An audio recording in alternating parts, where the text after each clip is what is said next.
Hello everyone, সবাই কেমন আছো? আশা করি সবাই খুব ভালো আছো। তো সেদিন হঠাৎ করেই আমরা সবাই মিলে সন্ধ্যেবেলা চলে গিয়েছিলাম ত্রিপুরা সুন্দরী মন্দিরে। অনেক দিন ধরেই যাবো যাবো করছিলাম, ওই বলে না মা না টানলে হয় না। তো সেদিন হুট করেই প্ল্যান হলো আর সবাই মিলে বেরিয়ে পড়লাম। মন্দিরটা আমাদের বাড়ি থেকে অনেকই কাছে, খুব জোর হলে বাইকে 5 মিনিট লাগে, তাও এতদিন যাওয়া হয়নি। তো যাই হোক, সেদিন হঠাৎ করে যাওয়া হলেও আমাদের একটা মানসিকের পুজো বাকি ছিল, তো সেই পুজোটাই দিতে যাওয়া হয়েছিল। যেহেতু আমরা হঠাৎ করে গিয়েছিলাম, তো আমরা জানতাম না মন্দিরের যে মূল যে মন্দিরটা সেটা বন্ধ রয়েছে। পাশে মাকে এনে, এই যে পাশে যে মন্দিরটা দেখলে, ওই মন্দিরটাতে মাকে এনে পুজো করা হচ্ছে। যেহেতু এখানে সকালবেলা করে পুজো হয়, আমরা সন্ধেবেলা গিয়েছিলাম, ওই কারণে মন্দির একদম ফাঁকা ছিল, আমরা খুব শান্তিভাবে পুজো দিতে পেরেছিলাম।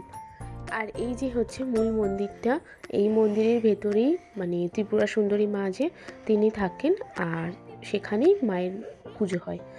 দেখেছো, বলছিলাম না মন্দির একদম ফাঁকা, শুধু আমরাই ছিলাম আর কয়েকজন ভদ্রমহিলা ছিলেন যারা বোধহয় ওখানকার স্থানীয়, ওনারাই ওখানে বসে বসে কথা বলছিলেন। ওনাদের মুখ থেকেই শুনতে পারলাম যেহেতু এখন মূল মন্দির বন্ধ রয়েছে, সেহেতু এখন খুব একটা মানে লোকজন আসছে না, বা পুজো দেওয়ার জন্য খুব একটা ভিড় হচ্ছে না। তো আরও সন্ধেবেলা তো আরোই কম ভিড় থাকে। মন্দিরটা যেমন শান্ত সুন্দর, তেমনি সুন্দর এখানকার ফুল গাছগুলো। শীতকালে যে সমস্ত ফুল গাছ হয় সেখানে প্রচুর পরিমাণে ফুল গাছ লাগানো ছিল, যেগুলো আমার কাছে ছিল উপরি পাওনা। শীতকালে না এটাই একটা বেস্ট জিনিস, যে কোনো ট্যুরিস্ট স্পট বলো বা যে কোনো মন্দির বলো, গেলে না এই ফুল গাছগুলো দেখার মানে আলাদাই একটা সুন্দর, মানে জায়গাটাকে যেন আরও সুন্দর করে তোলে। আমাদের পুজো দেওয়া হয়ে গিয়েছিলো, তাই আমরা মূল মন্দিরের দিকে একটু ঘুরতে যাচ্ছিলাম।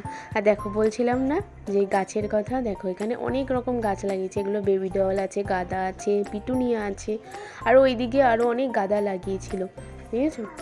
এগুলো দিনের বেলা হলে ছবিটা আরও সুন্দর আসতো। আর একটা আশ্চর্যের বিষয় এখানে দিদিভাইয়ের কাছ দিয়ে জানতে পারলাম যে এই যে পুকুরটা দেখছো, এখান থেকে যে মায়ের মন্দিরে যে মূল বাৎসরিক পুজোটা হয়, সেই পুজোর বাসন নাকি আগেই পুকুর থেকে উঠতো, আবার বাৎসরিক কাজ হয়ে গেলে আবার পুকুরে নাকি ভাসিয়ে দেওয়া হতো। তো বাসনগুলো তারপরে কোথায় চলে যেত জানা যেত না। তো প্রত্যেক বছরই নাকি এটা হয় কি না এখন আমি জানি না, তবে এটা আগে হতো, যেটা আমাকে দিদিভাই বললো। আর এই যে হচ্ছে মূল মন্দিরটা, মন্দিরের নাট মন্দির এটা, আর তার উল্টো দিকেই আছে মূল মন্দির। দ্বারা তোমাদের দেখাচ্ছি, এখানে কীর্তন হচ্ছিল রাধা মাধব, মানে এখন যেহেতু মায়ের মন্দির খোলা নেই, রেনোভেশনের কাজ হচ্ছে, তাই রাধা মাধবের ছবি দিয়ে কীর্তন হচ্ছিল ওখানে। এটা মন্দিরের সামনের দিকটা। মন্দিরের পিছন দিকটাতেও একটা বট গাছ আছে, আরও কিছু জমি রয়েছে। তো সেখানে যেহেতু কাজ হচ্ছে, সেহেতু ওই দিকে যাওয়া এখন বন্ধ। হ্যাঁ, মেন মন্দির বন্ধ, পুজো হয় বাইরে। হ্যাঁ,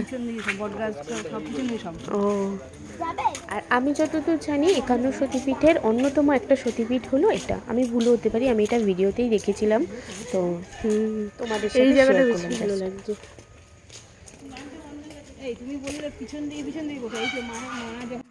তো চলো এবার বাড়ি ফেরার পালা।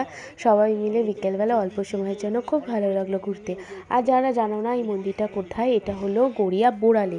বোড়ালে এসে এখানে যে কাউকে জিজ্ঞাসা করলে এই জায়গাটা দেখিয়ে দেবে, গুগলে সার্চ করলেও ইজিলি পেয়ে যাবে এই জায়গাটার নাম। তো চলো এবার বাড়ি ফেরার পালা। আজকের মতো টাটা, বাই বাই। যদি ভিডিওটা ভালো লেগে থাকে অবশ্যই লাইক করো, সাবস্ক্রাইব করো, আর তোমরা অবশ্যই এখানে ঘুরে জানিও আমাকে কেমন লাগলো।